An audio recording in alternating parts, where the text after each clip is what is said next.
Sallallahu alaihi wasallam.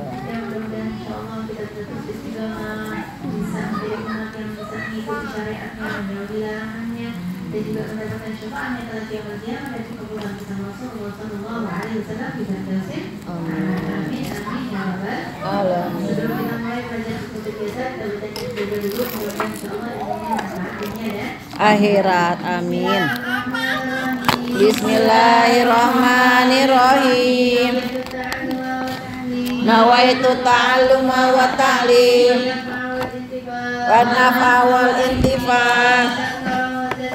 wal mudzakarah wa tadhkir wal ifadah wal istifadah wal hitha ala tamassuk bi kitabillah wa sunnati rasulillah sallallahu alaihi wasallam wa du'a ilal huda wa dilalata alal khair ibtigha mardatin wa qurbihi wa thawabih wa husnil khatimah ma'alufi wal afiyah wassalatil aqibah birahmatika ya arhamar rahimin.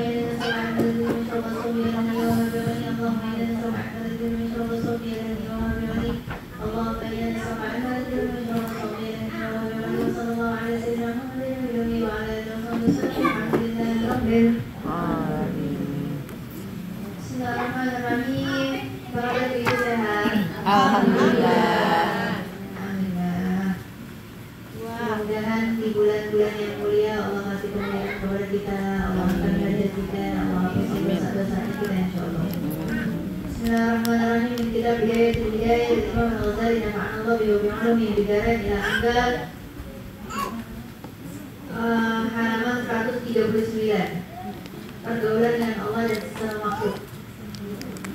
Di sini yang pertama dikatakan oleh Imam Ghazali adalah salah satu akhlak bermunajat kepada Allah Subhanahu wa Ta'ala. Bismillahirrahmanirrahim. Ketahuilah bahwa dalam keberadaanmu ini ada yang menemanimu, yang tidak pernah pisah denganmu, baik ketika engkau sedang berada di rumah, bepergian, tidur, atau ketika engkau terjaga.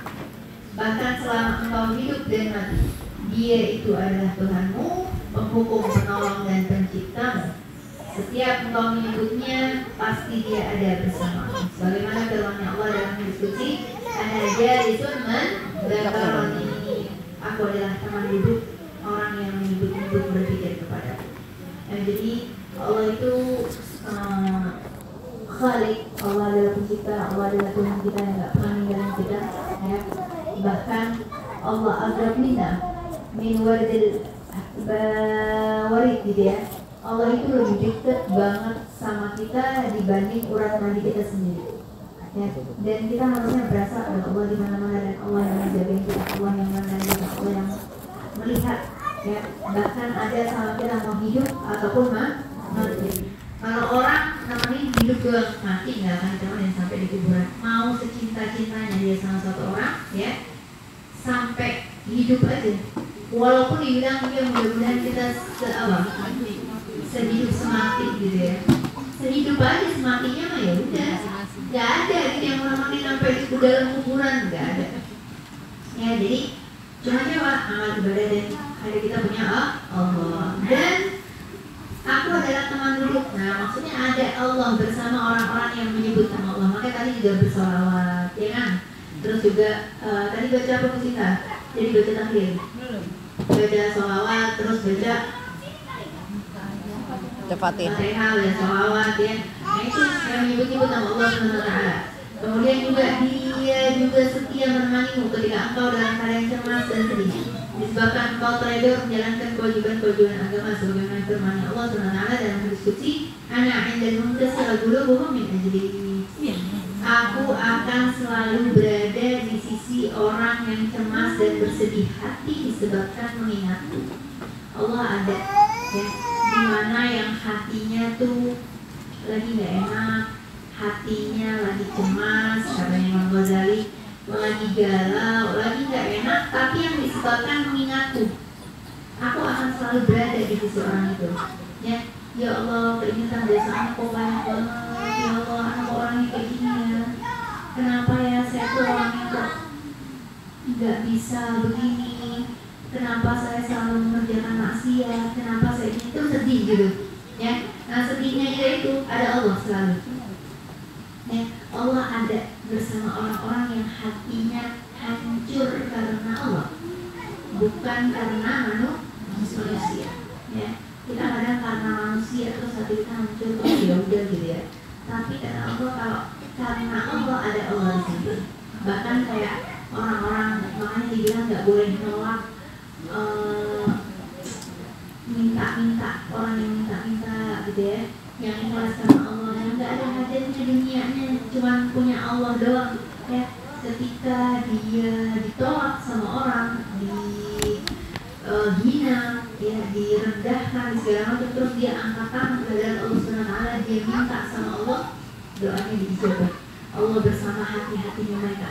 Ya Allah, dia anggap hina saya. Ya Allah, dia anggap remeh saya. Ya Allah, ya, saya memang nggak punya apa-apa, saya memang nggak punya harta, saya nggak punya kedudukan, nggak punya kehormatan, saya cuma punya Allah. Allah ada bersama dia. Ya, anak yang dari muka saya belum min ajli. Aku ada bersama orang-orang yang hatinya hancur. Ya, memang orang-orang di dunia begini, nggak punya siapa-siapa, cuma Allah. Terus anak cuma minta sesuap nasi, ditolak, dihina, dilemparin, ini itu dan lain-lain. Ya, dia angkat tangan, doanya dia dijabah. Karena hatinya dia ta'aluknya sama Allah. Tadi nggak punya dunia, nggak ada buku dunia, buat makan aja susah. Apa yang mau dicintai dari dunia?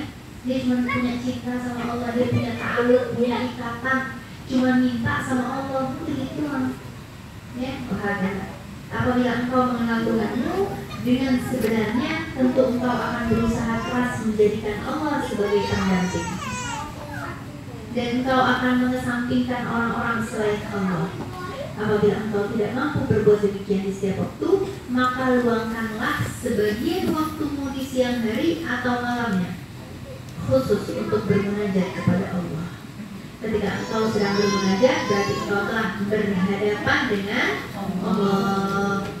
Ya, makanya orang kalau jatuh cinta, orang lagi sayang-sayangnya, pengen ketemu, bener nggak? Bener nggak? Pengen ketemu, pengennya berduaan, pengennya nggak ada orang selain dia aja berdua, kan gitu, ya? Itu kalau lagi sayang-sayangnya. Nah, gitu pun kalau misalnya kita ngaku cinta sama Allah dalam hati tidak, ya. Man yuhibbullah wa lam yakun fi nisbati. Ya bohong orang yang ngaku katanya cinta sama Allah tapi tengah malam nggak bangun, nggak nyebut, nggak manggil-manggil gitu ya. Orang kan justru ya di ketika sepi, nggak ada orang, nggak ada segala macam, cuma berdua aja, romantisnya, senangnya gitu ya. Cuma itu maksudnya kata Allah ya, bohong nih orang yang ngomong katanya cinta sama Allah tapi nggak bangun tengah malam, nggak munajat. Ya justru di situ Allah senang, bahkan Allah turun ke langit dunia. Ya, dibilang man yajabul hajat, ya siapa yang punya hajat, kabulin hajatnya. Man yastaghfir, siapa yang beristighfar, terima istighfarnya. Man yatub alayya, dan juga siapa yang taubat, itu Allah turun di langit di langit dunia di sepertiga malam akhirnya. Ya, maka dibilang bangun malam minta sama Allah, munajat sama Allah SWT, apa yang dipengenin.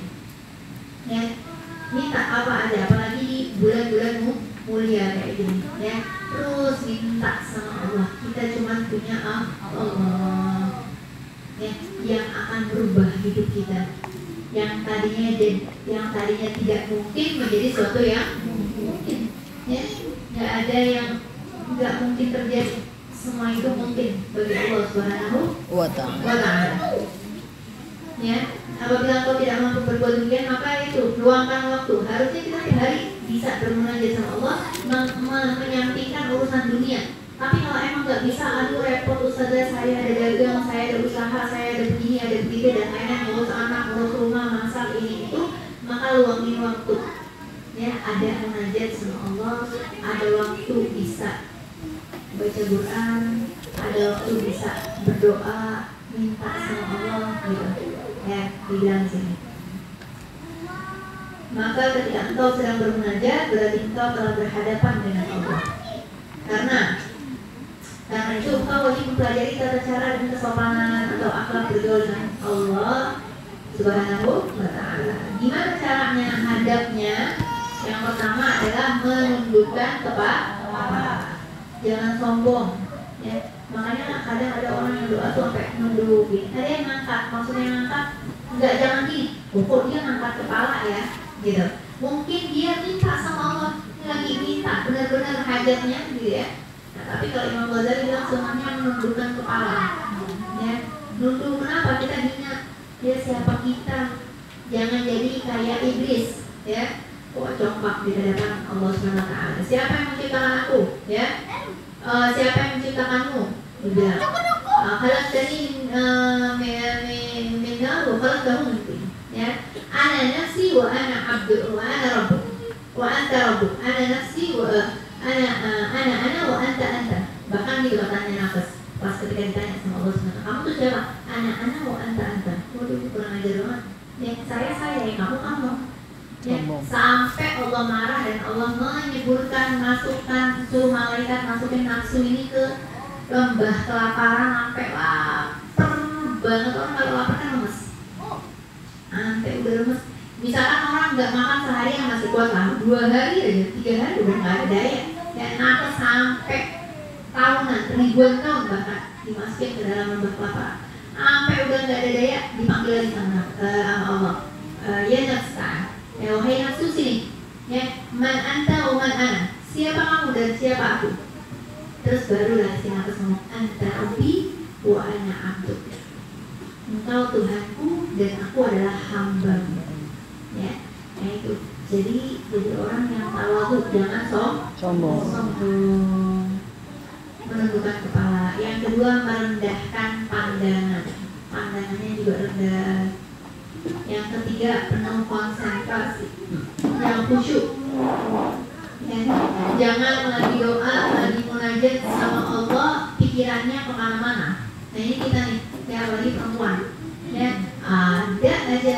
Kalau bisa selesaikan dulu urusan yang lain, baru kita curhat sama Allah. Ya, jangankan Allah.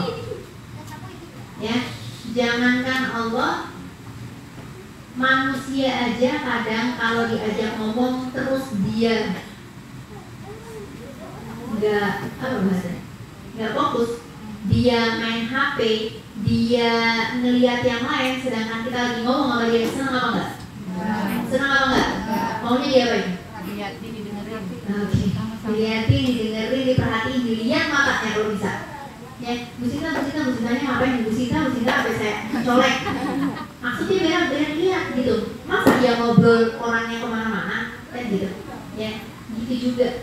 Ya, jadi kalau minta sama Allah ya minta yang kita minta diperhatiin, tapi kitanya juga fokus, kitanya khusyuk. Gitu benar-benar ya Allah. Gitu. Ya, manggil Allah dengan sepenuh hati, dengan kekhusyuan, dengan konsentrasi. Allah dengar. Ya, bahkan Allah tahu apa yang belum kita sebutkan hajat kita, Allah tahu, Allah paham. Ya, itu penuh konsentrasi. Yang keempat, selalu berdiam, tidak berbicara. Maksudnya apa? Kalaupun ngomong yang penting, yang bermanfaat, jangan ngomong yang nggak bermanfaat. Kalau ngomong yang nggak bermanfaat, lebih baik diam. Ya, min husnil Islam al-mar'u takuma la ya'ni. Ya, dari kebaikan seorang muslim yang beriman ya adalah meninggalkan sesuatu yang nggak penting bagi dia. Ya, jangan yang nggak penting diomongin panjang kali lebar, semuanya nggak penting, omongan nggak penting. Kita nggak tukang sayur hari ini masa dia begini-begini, apaan? Perkara tukang sayur diomongin, biarin aja. Ya, dia masa sayurnya begini atau apa, biarin aja. Ya, sesuatu yang nggak penting, coba kita ngomong sesuatu yang penting misalkan. Ya. Atau kalau emang nggak bisa, maka ngomong sesuatu yang baik. Kalau nggak bisa dipikir, nggak bisa ngomong yang manfaat, nggak bisa dipikir, ngomong yang manfaat. Kalau nggak bisa ngomong yang manfaat, lebih baik dia. Ya. dan juga mendiamkan anggota fisik. Lagi keluar sama Allah, tapi sambil apa ya? Sambil bebenah. Lagi mau ngadu nih, ya Allah, saya tuh begini, tapi sambil. Jadi maksudnya yang dibilang Imam Ghazali adabnya tuh diam doa sama Allah. Ya Allah, kayak lagi ngadu gitu sama orang. Ya, kalau ngadu lagi punya masalah segala macam, emang itu sambil bebenah? Enggak, duduk kan gitu, duduk rapi, diam, terus ngomong. Dengerin dong, saya punya masalah gini.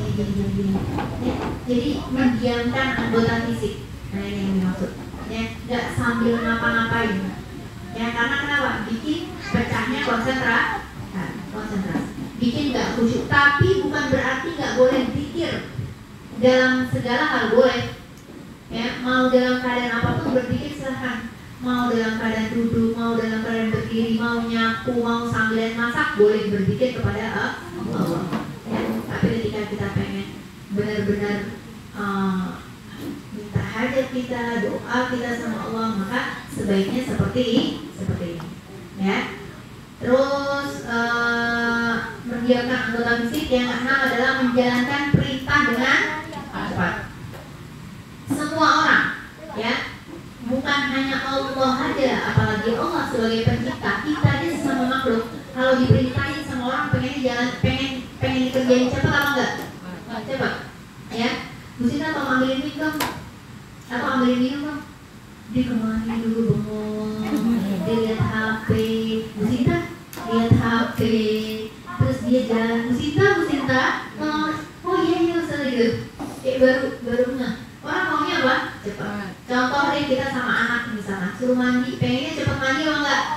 Pengennya mandi cepat, atau mandinya cepat ya ini juga lama, misalkan di kamar mandi atau apa, pengennya cepat, ya. Maka dibilang di sini menjalankan perintah Allah dengan cepat. Makanya kita sama Allah juga.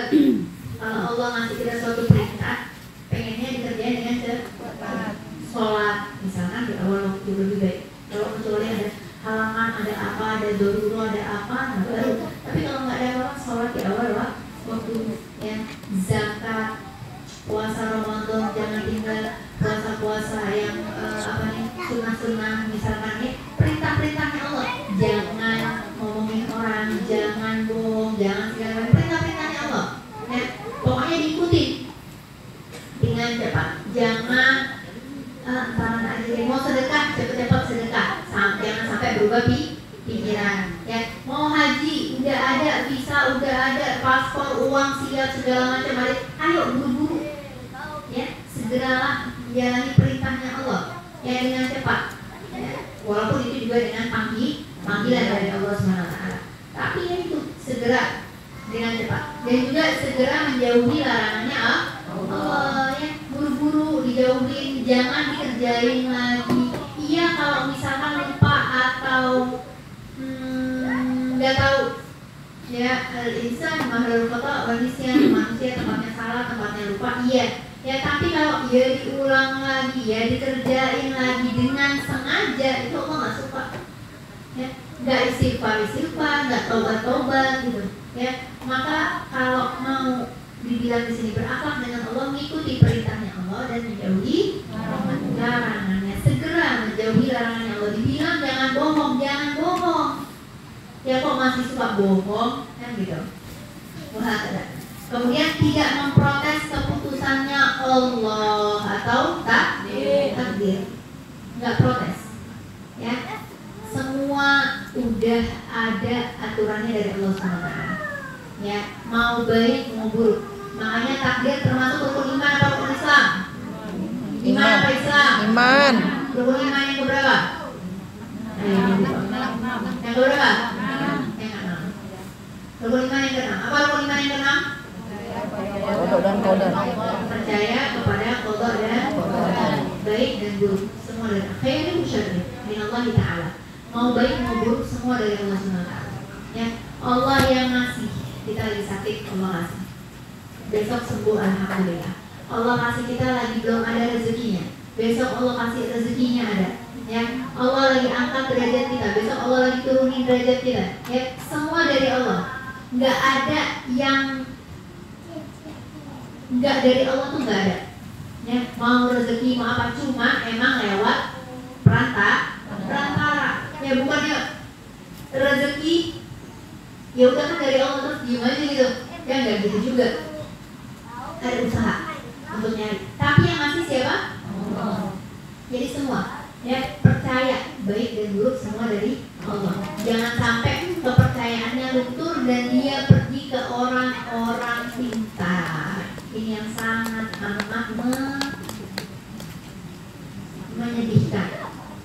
Ya, pakai kerudungan rapi, sering ngaji segala macam, ngaji sana sini, ustazah siapa jadi samperin, cuma diam-diam dia main Dukun.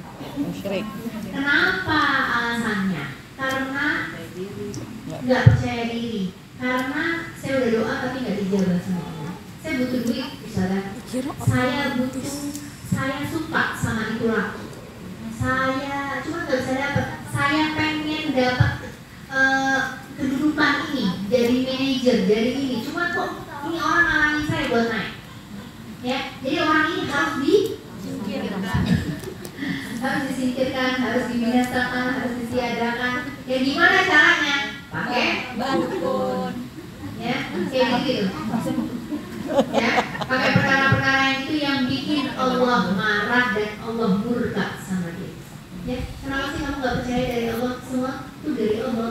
Ya, mau kamu naik derajatnya, mau kamu naik tingkatannya, ya, mau naik jadi manajer, jadi direktur atau masih di bawah juga, semua Allah yang ngatur.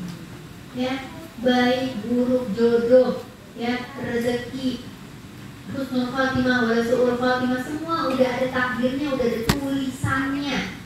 Anak-anak kita bahkan satu butir nasi pun gak akan masuk ke mulut yang salah, nggak mungkin.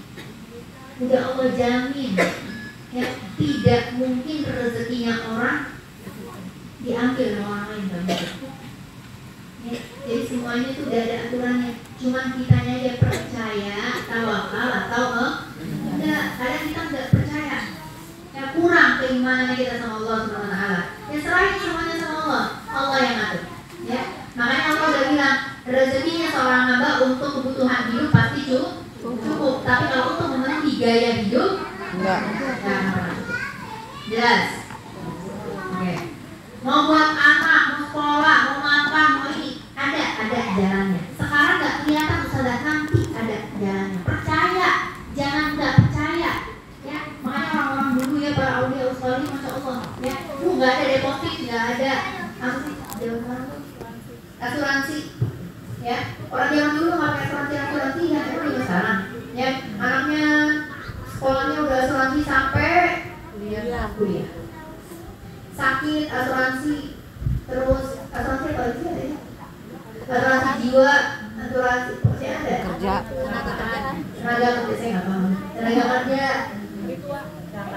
hari tua. Saya pernah dengar ada asuransi mata, asuransi ini, pita suara, asuransi. Ada kalau penyanyi udah suara, pemain bola kaki. Oh gitu. Iya. Semuanya di asuransi. Ya, pemain bola katanya kaki di asuransi. Iya. Penyanyi pita suaranya di asuransiin. Ya.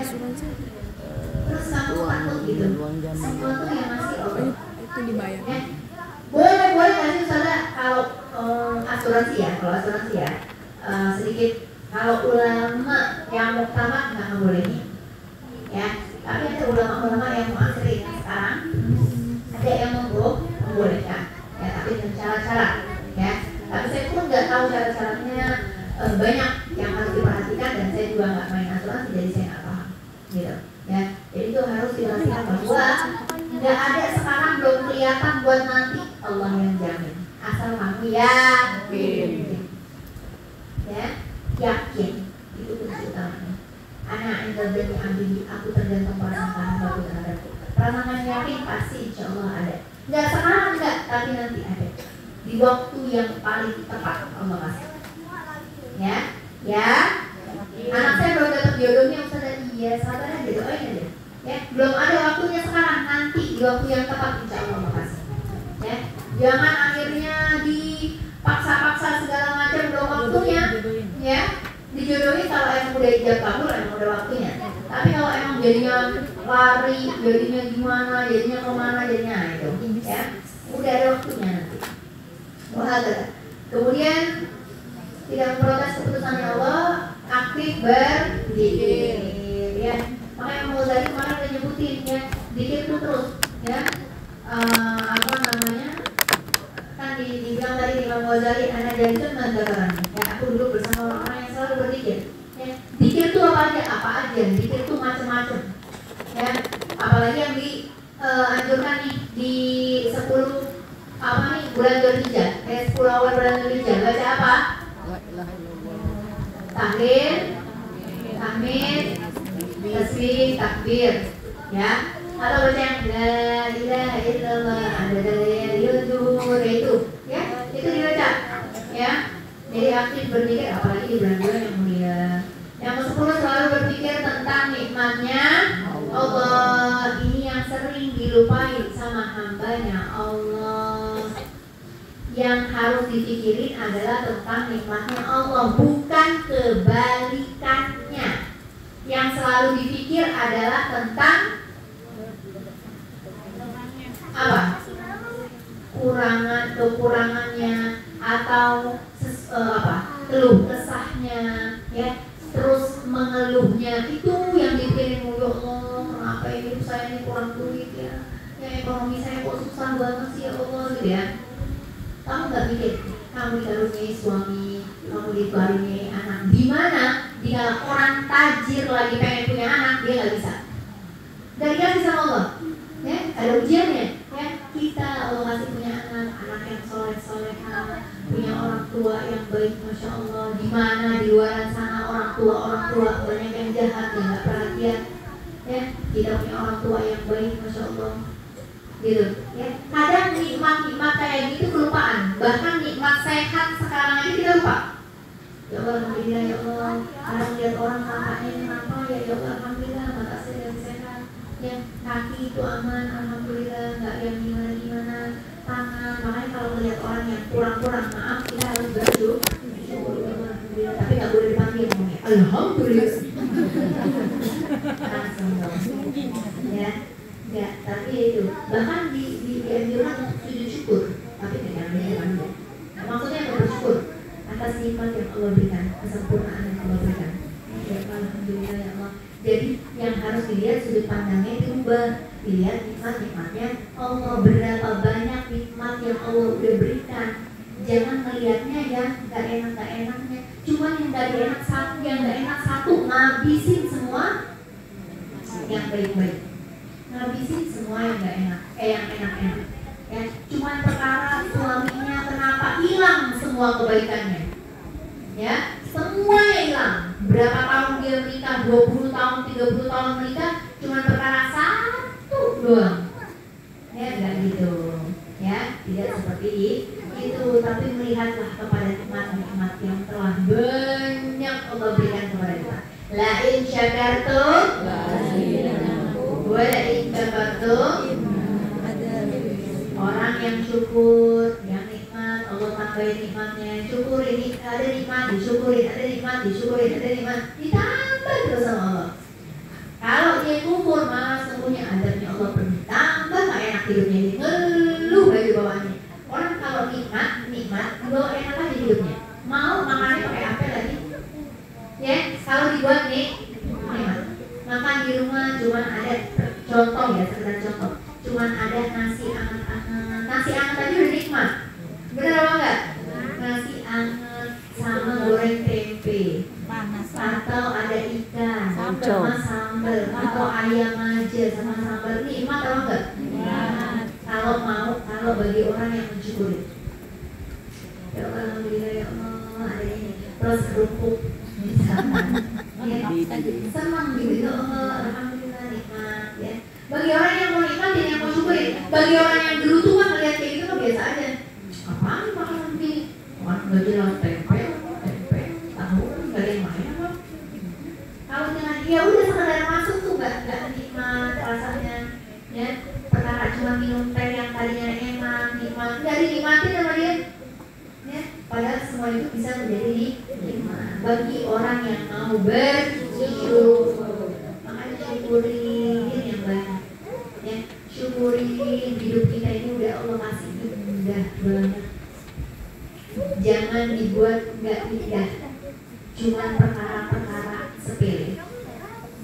cuman perkara-perkara nggak penting, ya. Syukurin nikmat yang udah diberikan sama Allah, hadiah-hadiah indah dari Allah Subhanahu wa Ta'ala banyak banget dalam hidup kita. Jadi harusnya disyukurin biar hidup kita jadi senang. Ya Allah, ya alhamdulillah kayak gini ya udahlah, dibawa enak aja, ya. Gak usah dijadiin masalah, gak usah dijadiin pusing, gak usah dijadiin gimana-gimana, ya.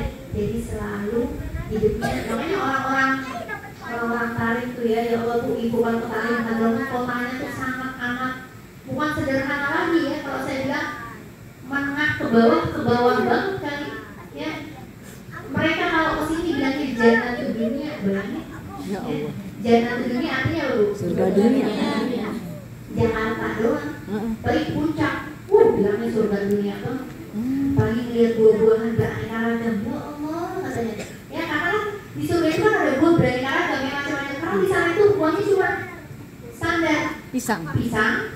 jeruk, anggur, apel.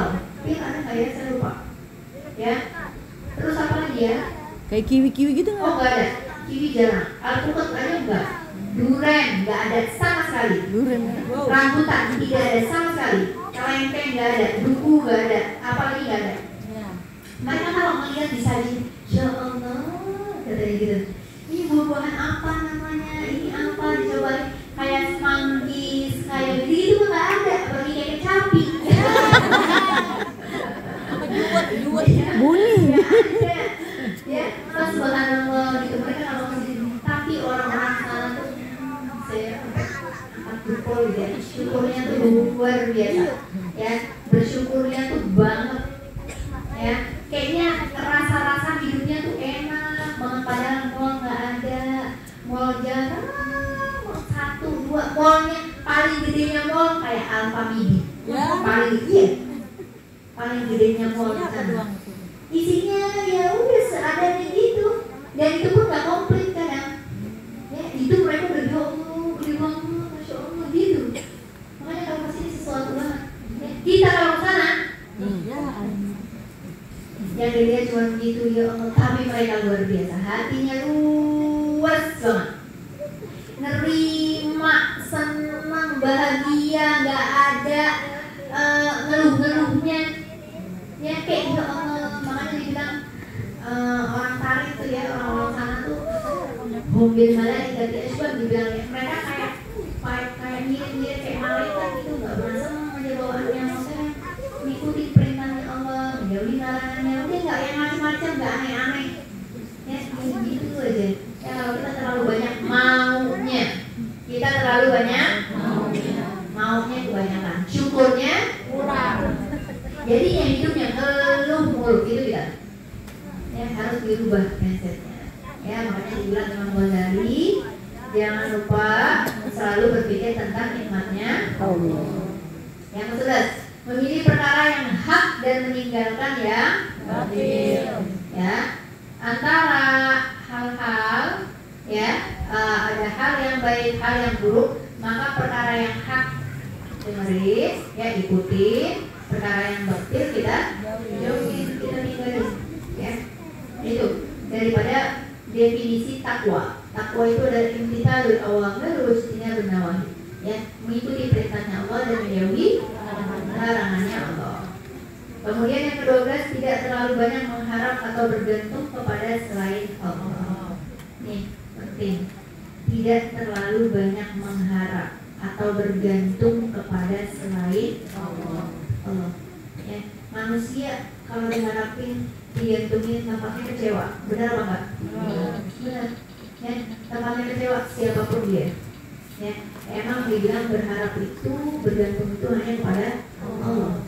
Ya, kadang Allah ngingetin kita, ya ngapain nanti kamu sama manusia? Kita sama manusia ada batasnya, bahkan sama suami sendiri, sama orang tua sendiri, semuanya. Ya, ada batasnya. Kita menghormati suami kita, menghormati orang tua karena jalan surga kita, kan gitu. Ya, tapi banyakkah kecewanya? Saya mau nanya ibu-ibu di sini, yang cinta sama suaminya, banyakkan kecewanya apa senangnya? Jujur. Kecewa apa senangnya? Senang. Jujur. Jujur lah. Jujur lah. Cewek kalau ada anak kagak gitu. Seneng lah, mah banyak yang seneng ada. Seimbang. Jadi ada kecewa. Namanya manusia. Mau siapapun itu, mau yang suami kita 24 jam selalu sama kita, pasti ada titik kecewa.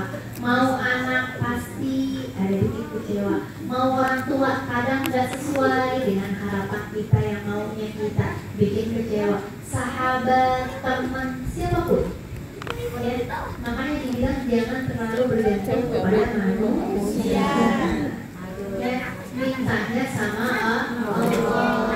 Ya, sama Allah di kucing aja ngikutin aja. Ya, jadi dibilang di sini memilih tidak terlalu banyak mengharap dan bergantung kepada selain Allah Subhanahu wa Ta'ala dalam hal apapun. Ingat-ingat dia juga makhluknya Allah. Ya, jadi dia pun bisa berlaku salah, dia pun bisa mengecewakan, dia pun bisa lupa. Jangan kita marah sama dia cuma perkara, ya dia sih kamu lupa. Manusia bukan malaikat. Kamu lagi ngomong sama manusia, sama jenisnya sama kamu manusia. Jadi ya udah jangan terlalu dimarahin, jangan terlalu dibawa-bawa gitu. Ya, sesama manusia kurang lebih. Ya, maka yang punya harapan yang gimana? Minta segala sesuatu yang terbaik dari Allah Subhanahu wa Ta'ala. Yang ke-13, merendah karena takut kepada Allah Subhanahu wa Ta'ala. Ya, kalau tuh ya, bukan merendah karena giliran orang kaya kita merendah, giliran orang miskin kita acung gitu ya, enggak gitu. Ya, tapi merendahnya karena di hadapan Allah, karena takut kepada Allah. Ya Allah, saya ini siapa gitu ya kan? Dibanding orang-orang, mungkin orang-orang di sini lebih rajin tahajudnya, lebih rajin ibadahnya. Ya, saya mah siapa? Saya mungkin orang yang banyak dosa, gitu. Ya, amin. Kemudian cemas atau bersedih karena malu pada Allah, ini juga ya harus ada nih. Ya Allah, gimana ya saya? Malu saya nih dengan diri saya kayak gini. Kadang masih suka maksiat, kadang suka masih begini, melakukan apa yang gak sesuai dengan perintahnya Allah. Ya, terus saya sekolah, saya gini, Allah terima nggak ya? Jadi harus ada rasa cemasnya juga ya. Mikir gitu, ibadah kita ini diterima maka ya. Apalagi kemarin dengar ceritanya hadisnya Sayyidina Mu'adz. Allah, semua amal ibadah ditolakin. Ya, cuma perkara riba ditolakin, bohong ditolakin. Ya, terus gimana amal ibadah saya? Gitu. Ya, harus punya rasa cemas, rasa bersedih itu harus ada. Tapi diimbangi juga dengan sifat apa namanya? Ar-raja, Optimis. harapan, optimis. Ya Allah, tapi ampunan Allah itu luas. Ya Allah, saya yang banyak dosa, saya ini hamba yang hina. Tapi Allah punya ampunan yang luas. Jangan saya merasa hina, gue rasanya udah deh masuk neraka, udah deh mau ngapain, udah saya masuk neraka. Gak gitu. Ya, kayak udah pesimis. Tapi harus ada optimisnya, ada harapan bahwa memang firman Allah itu luas. Ya, Allah menerima taubat siapapun. Kemudian tidak terpengaruh oleh segala macam pola bekerja karena telah percaya dengan jaminan Allah. Nah ini ya maksudnya contoh kayak tadi ya, jangan terpengaruh ya, mau apapun usahanya kamu yang penting halal ya, karena udah ada jaminannya dari Allah. Rezeki udah di tangan Allah. Jangan mentang-mentang mencari tingkat derajat, popularitas dan lain-lain, kamu mencari yang lebih tapi pakai sesuatu yang enggak gitu ya. Jadi enggak kepengaruh gitu dengan perduniaan, dengan macam-macam apa namanya teknologi ya, sampai nggak ada takutnya sama Allah Subhanahu wa Ta'ala ya, sampai itu kayaknya saya kalau emang nggak lebih canggih dari dia, Allah nggak ngasih saya rezeki, padahal rezeki mah lewat mana aja. Maaf kayak warung ya, jangan takut ya, di sini ada warung, di sana ada warung ya, di sini saya baru buka warung, di depan Bu Sinta buka warung, terus saya malah Bu Sinta ngapain sih buka warung? Orang saya udah buka warung, Bu Sinta punya buka warung, Nyamain aja. pada jualannya sama es juga, gitu. Ya. Atau Bu Sita buka gemblong, saya juga buka. Ikutan aja. Bu Sita nggak mau, ya. Gimana sih masa jualan saya juga ikutan aja, gitu. Padahal udah dijamin sama Allah. Ibu pernah kecondet nggak? Pernah kecondet nggak? Tahu nggak ada jualan yang wangi banyak banget? Tokonya jauh-jauh pada deket. Di mana? Dempetan Bu. Dan itu terus dari awal itu terus kesana masih banyak banget. Itu tokonya wangi semua Bu. Dempetan persis. Mau nyari toko yang di sini juga ada. Mau nyari modelan tasbih, modelan arang, modelan apa di condet Bu, semuanya ada. Kenapa kok yang nggak jauh-jauh? Karena mereka punya keyakinan bahwa yang sedikit Allah, jangan takut. Gak harus pokoknya strategi begini ya. Kan Bu Sita kita bikin ini begini ya. Ya belum tentu laris, belum tentu banyak pengunjungnya. Udah bikin strategi begini, udah bikin dekornya begini, jualannya nggak ada di Pringgodan di sini. Ya, nggak ada di Cilangkap, cuma ada di Albil doang nih. Ya jualan belum tentu juga laris, belum tentu juga ada. Semua udah Allah yang ngatur. Walaupun cuma gemblong doang, rumahan gemblong, bener ya? Cuma di rumah ada aja rezekinya mesti ada aja yang beli. Subhanallah, itu namanya rezeki. Ya, jadi nggak takut. Ya semua datangnya dari Allah. Tinggal kita usaha.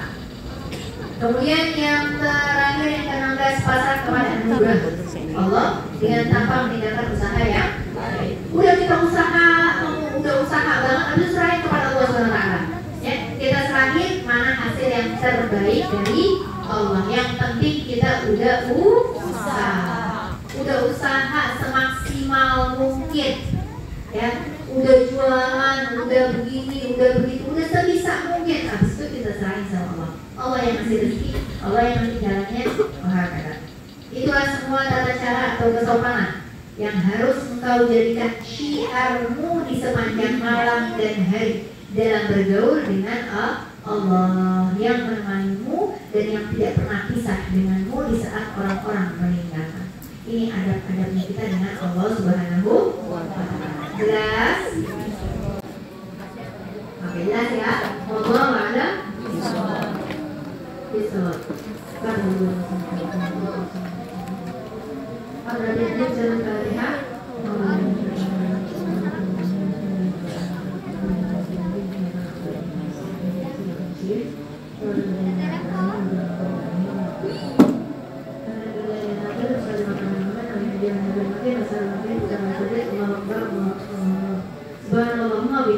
Asyhadu an la ilaha illa anta astaghfiruka wa atubu ilaik. Waalaikumsalam warahmatullahi wabarakatuh.